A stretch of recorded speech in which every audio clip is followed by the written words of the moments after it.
if she abuses her merciless pursuit. And then you have Death Q. Yeah, sorry. Yeah, granted, I mean, you have Death Q who can actually put out a lot of damage with your with the forward barrage, but even then, would it be enough in an extended team fight? And that is really just the question. Because if they would actually go in and target you first, then you are really deep useless for the entirety of the team fight, and then they can just clear up. Looks like there might be a contest around here over in their gold mine, as Infamous actually stymied that one and managing to Impunity managing to back them off from that. And I was just thinking about SNK, you're talking about needs to abuse that merciless pursuit if they want to be tankier, but they just spent the last minute sitting in the brush, not really going out and taking those trades for the stacks, which is a bit of a problem for them. But in saying that, I think you're right that Infamous do have a good team comp built up for them, because even if Blade jumps in onto Idris or Black Feather, those are both heroes who have a good escape. Idris with the Shimmer Step, I believe, Shroud Step, able to get out of that one. Oh no, I was thinking about Shimmer Strike, but ultimate. Okay. Thanks, confused between the two of them there, but yeah, Idris with his ultimate, the Shimmer Shroud. Shimmer Strike. Yes, the Shimmer Strike, able to either jump onto an ally or enemy and become invulnerable. It does have that window to not get killed, even if he gets jumped on by the Afterburn. And Black Feather likewise with a Rose Offensive to just get out of any situation. So, it's going to be tough for Impunity to lock down kills, but I think it's similar in the sense that Cordova's there with the Vanguard for the side of Impunity. But if any team has a stronger engage, I'd have to go with Infamous. Yep, definitely. I mean, you have Black Feather, and I mean, Black Feather, Crystal Black Feather especially, do not actually have the ability to hard engage, but then, on point is used as more of a poke than, say, to hard engage or build stacks per se. Because, I mean, honestly, CP Black Feather, if you're going too deep without them being at like a 3/4 health, you can't really do much damage. It's going to be Kurftrost going in with the Afterburn and then Death from above, trying to separate Uni, but Uni just going to be up to Rose Offensive through that. They're going to manage to find the kill onto SNK with the 4 barrage out of that Soul Blade. And actually, we're going for the Clockwork second onto Def Cube. That's an interesting pickup. Impunity not going for any more. They're just going to slowly continue to take the lead. Only in kills, though. If we look at gold, it's 19.8 over to 20k. So actually, Infamous slightly ahead, but I'm sure that can change within just a second and a few jungle camps being taken. But that Clockwork pickup second on Def Cube, how do you feel about that? I personally think I'm not sure. I mean, I have seen. I'm lagging really badly, but it looks like a fight's breaking out as Kirchhoff's once again hitting Uni back in, but you see this struggle they kind of have with securing kills as they're not able to find the kill onto Uni, and Uni able to back out there.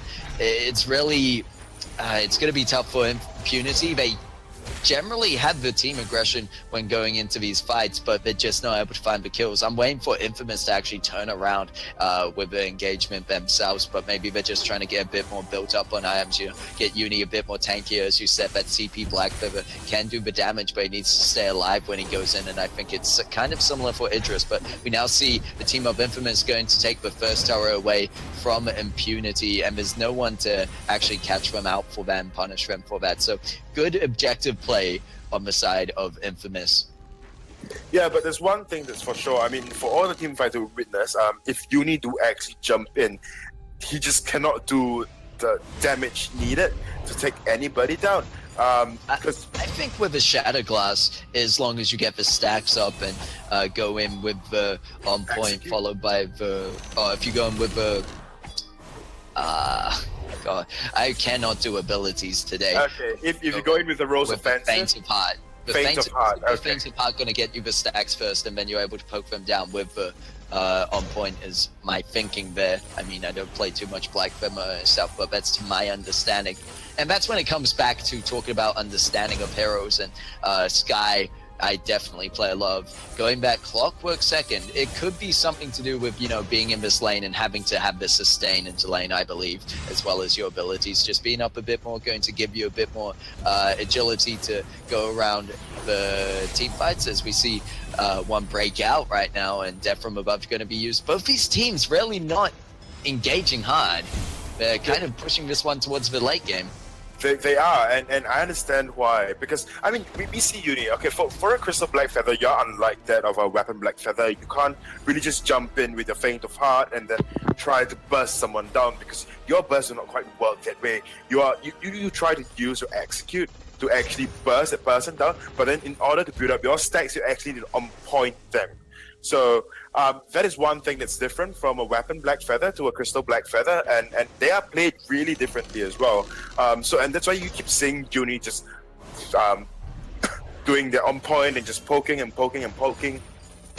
But your poke would not do a lot of damage. I mean, and there's a cooldown to it as well. So unless SNK could actually go in for a hard engage, yeah, stunning Arden out of the gauntlet or stunning a main carry, and then hopefully Spaghetti can actually go in deep as well, just eliminating that Sky, because that Sky is really a threat to them, because she's the only one with the reliable range in team that's stopping them and deterring the side of Infamous from engaging. Yeah, and I think it's really going to down to this Kraken once Kraken's up on the fold. You see that Infamous have done a good job for themselves in terms of objective play that I mentioned before, and you see now able to pick up that gold mine, and then Black Feather now with the broken myth, so he's going to be a bit in extended fights if he can stay alive long enough. And there's an Echo coming out once again by SNK, and Echo being a popular item at the moment, but Vanguard going to go down, and Kerchuk going to be able to up to burn them back into the gauntlet, and that's going to be an easy kill pickup for the side of Impunity. Well played there, but they're not done just yet as Sky goes in, tries to get the kill onto Catherine, and it's going to be Kerchuk's going deep onto Uni, but Uni able to turn around from that one and kind of push them away here. They're looking for a Torres. Uni looking for a kill. He might get greedy as he goes in, and he gets taken out by Sky with a 4 barrage. Well played there, using the Surrey Strike to get around the minions and make their way over to Black Feather. And Black Feather had a Rose offensive up, but did not use it. I think thinking that the minions would block out enough of it. And now we see some engagement going down finally, and Impunity able to turn this one back around and hopefully take some more objectives in turn. Yeah, but like said, Black Feather do not actually have the alternating current to actually do the sustained damage, and what the build is basically Shattered Glass and Broken Myth. Black Feather is trying to poke them down like that of a mage, basically a melee mage if you must. So I'm not too sure. I'm not too sure of what is going to come up from this. But Infamous is actually just losing the fights right now. But because Uni just is not poking hard enough, not poking well enough per se. Sky picking up this Shatter Glass, going big or going home, and it's a good play. It's similar to when you have the team by having the Arden there for the being able to play a bit more aggressively in your build. And I think it's also the team overall really wanting to funnel their money into this Sky on DefQ playing Sky right now, as you see the farm difference at Sky 182 over to 158. It makes a fair difference for the fair bit of farm that's in between the two of them, because you now see, I thought we weren't having a pause today. Pause? Okay. Thank God it did not crash. Yes, I was... Because there are no pauses for today, just to let you guys know, because of the technical difficulties we had yesterday, and we do apologize, but we figured out the issue, and due to that, we're not able to pause today. And luckily, I would have been like, we're 15 minutes in, and Impunity playing this one so well, and you can see the difference by Sky having the Frostburn, Shatter, Clockwork, and Broken Myth, and no defense, just going for the boots. And that's why I love this real Glass Cannon Sky. You see something similar on Spaghetti, but Spaghetti having the Aegis instead of a instead of a 4th attack item. And yeah, that's really the difference there. Also Spaghetti with the Tension Bow, it might fall off slightly, but in this scenario against a DefQ, against Sky, who's built rather Glass Cannon, as long as Cordovar can't get to them with the Vanguard, it's not even a bad item to keep on you, because Spaghetti will be able to still do a fair bit of damage to DefQ if they get caught out. I mean, Spaghetti is doing Def Q is doing a lot of damage on SNK, and SNK is the roamer of the team. I'm just looking at the builds, just going over the builds again. Like you said, Sky is just going full glass cannon, and then on the side of Spaghetti, he's going full glass cannon as well, but I don't know, except for the ages.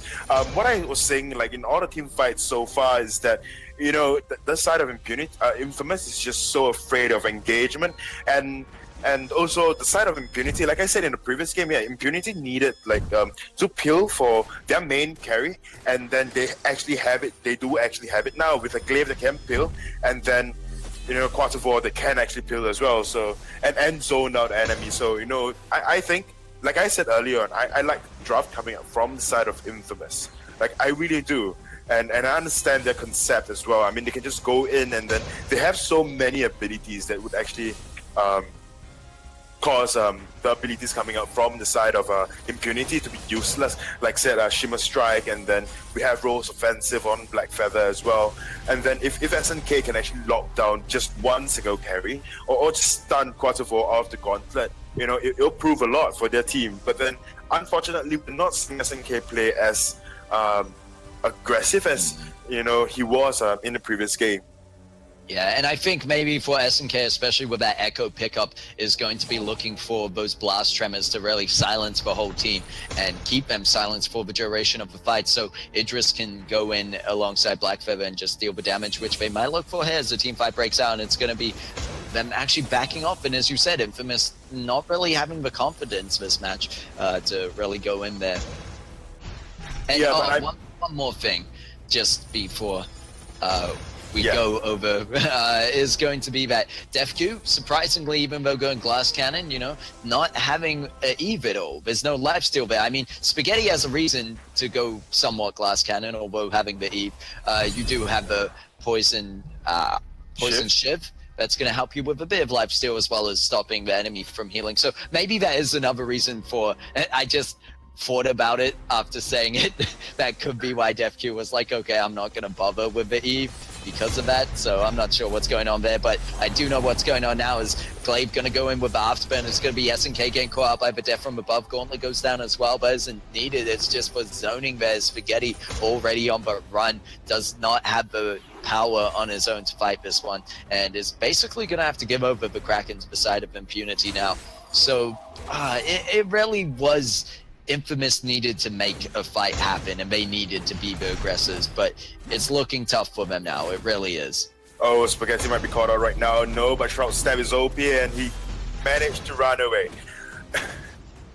Okay, but what I was saying so far, is that Spaghetti is almost not at all in any of the team fights. I mean, just look at the KDA. Yeah, granted, he's 1-2, he's been caught out 2 times, a few times, but then he's almost as if he's not in the team fights at all. I mean, from the start of the game to the end, he's been chakramming, and then he's almost afraid.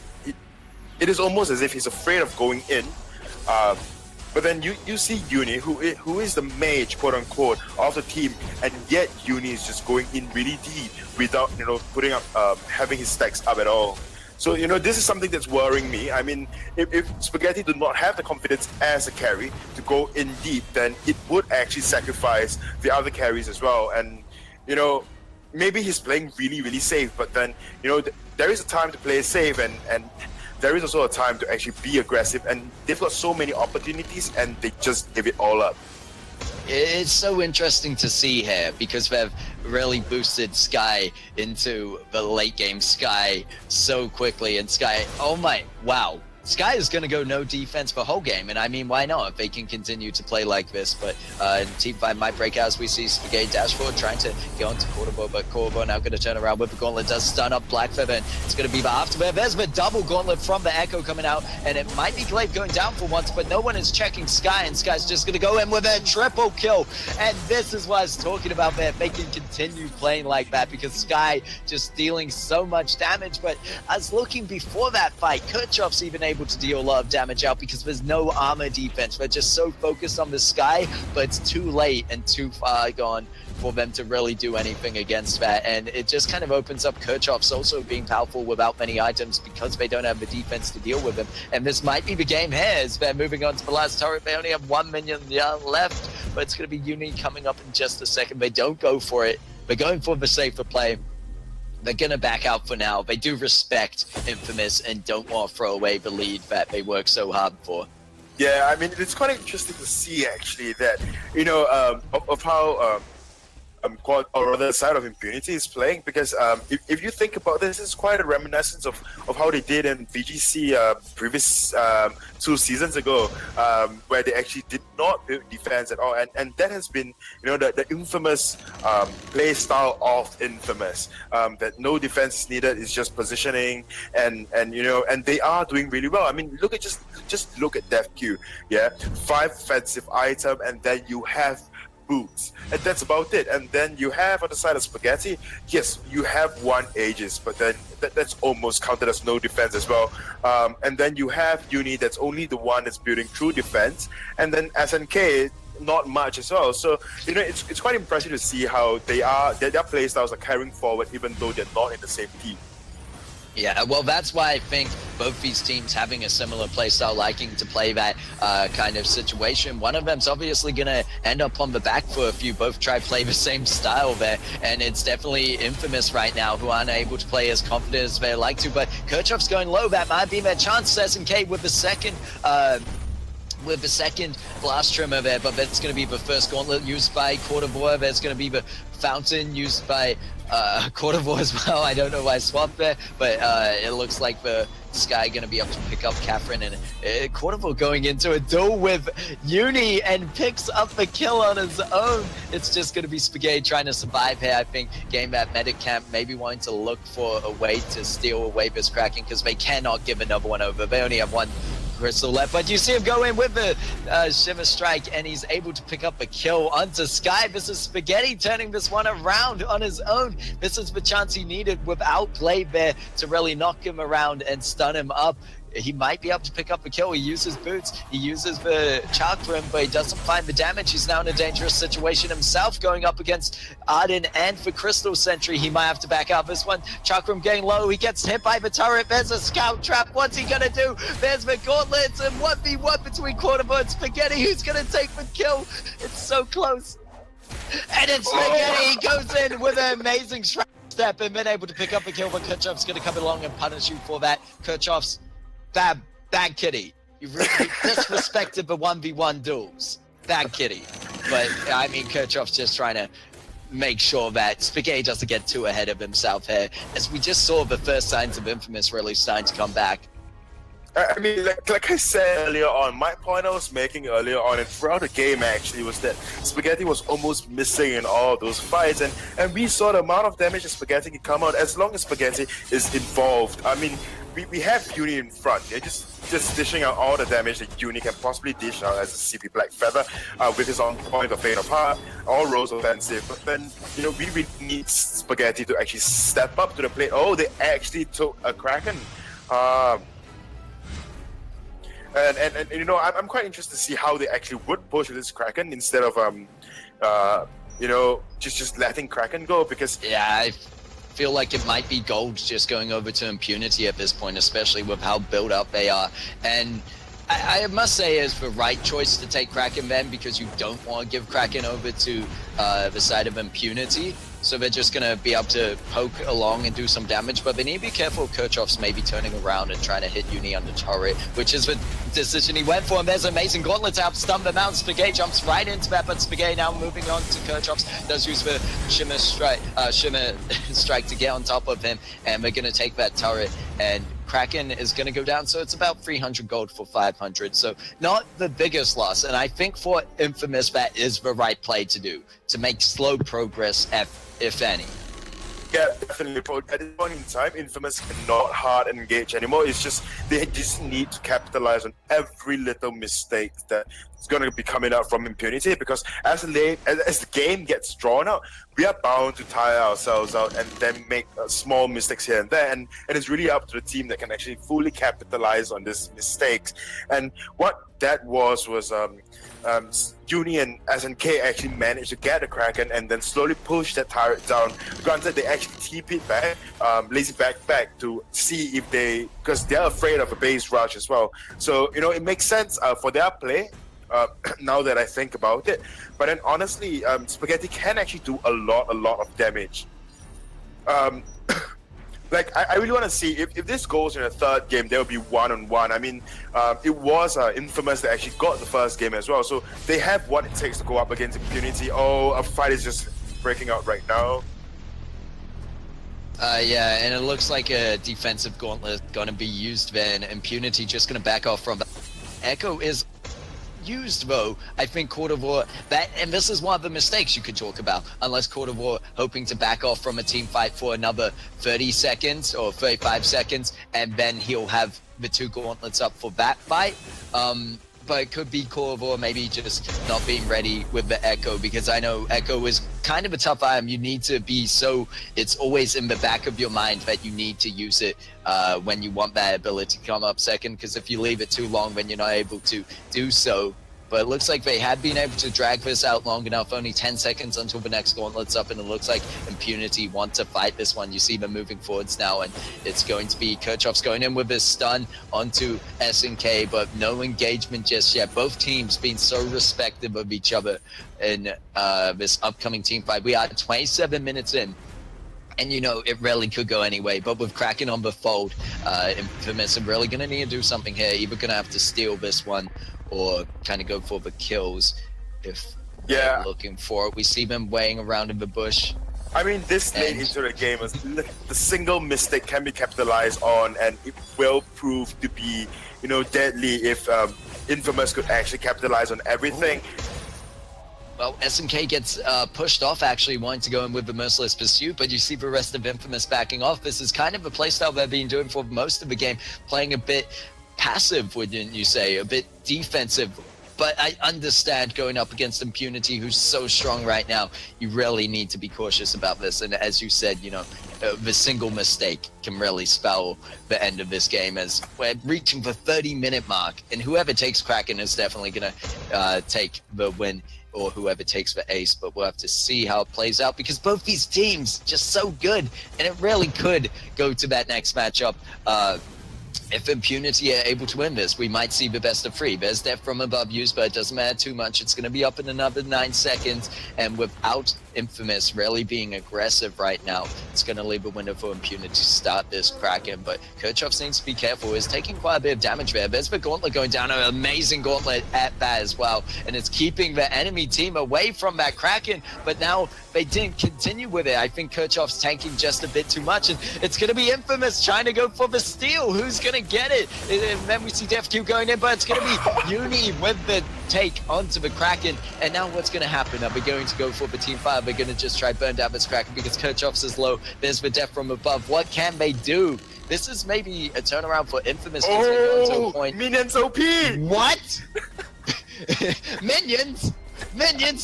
No one said minions. Minions already breaking the base of Infamous, and that made Spaghetti have to go back to base, but it doesn't matter because Uni and SNK able to find the kill onto Glaive, and this could be Infamous turning this around, because 50 seconds left on Kirchhoff's, but DefQ, luckily with so much damage right now, might be able to pull this one off, maybe saving one turret at least, I believe. But there's a blast tremor, a bit of a silence onto Court of War, but look how quickly Infamous are taking this, and this is really what it came down to at the end. Now that the full team of Infamous is there with a Kraken pushing into the base of DefQ, into the base of Impunity, and DefQ having to really be that sole damage dealer to take down this Kraken, but it's not enough. He has damage, but is it going to be enough? Uni gets so low, doesn't get taken down though, and there's the turret, there's the Kraken, there's the Crystal, the double kill, but it's not enough. The triple kill, not enough, because the Crystal's going to fall.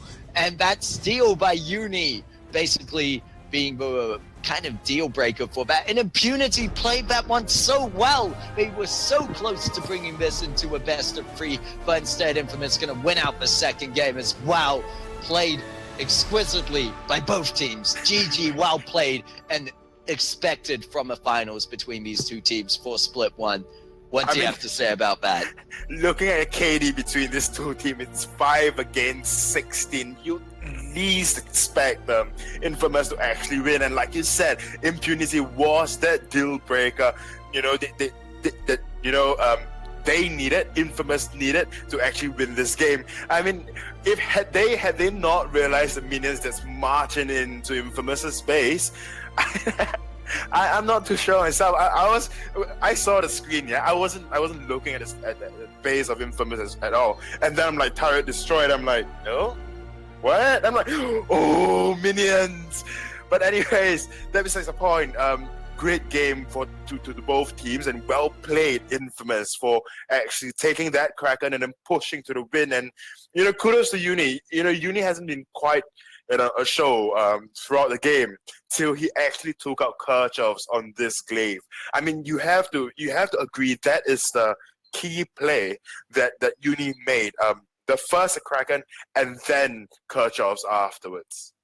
Well, I think because, Infamous were allowed to get to that point in the game. You saw Impunity with a push into the base, and they almost took all the turrets, but they didn't quite commit to that. And because of that, Infamous were able to turn around into the late game where we see Spaghetti gain double Tyrants and in Respect Uni gain double Shatter. And they kind of had enough power to fight against Impunity, who really were riding off that initial wave of getting DefQ so far ahead. And I must say, DefQ, wow, like to go 9-1-5 on that Sky, really, even it's accredited to the whole team of Impunity to make that happen. Even if Impunity lost that one, they played it so well, and DefQ for playing Sky that well is my MVP. So is DefQ your secret crush now? Who knows, man? If anyone plays Sky, you can be my crush any day. But with that, I would like to say, GG, well played to all the teams here today. Third place being Elite 8, with second place being Impunity, and first place being Infamous. So that is the semi-finals and finals for Split 1 for you guys. But yeah, with that, I suppose we have the point standings. Well, no, not yet, but then I'm sure we will be updated on the point standing. If you guys want to be updated and stay updated, head on to the Twitters and look the Facebook, I think. And the Facebooks. So head on to Tesseract Esport. Yes, search for Tesseract Esport. So that to find out, the latest updates on the teams and the point standings of the teams that's in Split 1. And we'd like to thank the viewers as well and the production. SCMC for the great game, and thanks all of you for joining us today. So do you have anything else to add? No, I think you covered it there, because it really is thanks to everyone that makes this happen. Oh, and also behind the scene. And yeah, and to you viewers, this is for you we entertain you. Hopefully, I hope we entertained you, and I hope the matches that were played today were well, because definitely today going nice and smoothly, buttery smooth, some would say. So I hope that things continue to run like this into the rest of the tournament, as we will be seeing Challenger Series next up, yes, I believe. We'll be seeing Challenger Series, and one tidbit is that I'll be casting alongside Milski for the Challenger Series. So if you guys are updated, you guys know the dates as well. So join Milski and I. And also one big thank you for Milski for casting alongside us and carrying us through the casting as well. But then I'll have to end stream. We have to end stream. So a big thank you for everyone and to everyone. I've been Luxuria, and my co-caster, I request a duel, and we'll see you soon. You're my co-caster. I think it's an even effort, and I love casting with you, Luxuria. Has been a pleasure. The same goes with Milski. So with that, would you like to take us out for the night? Okay, and we'll see you soon.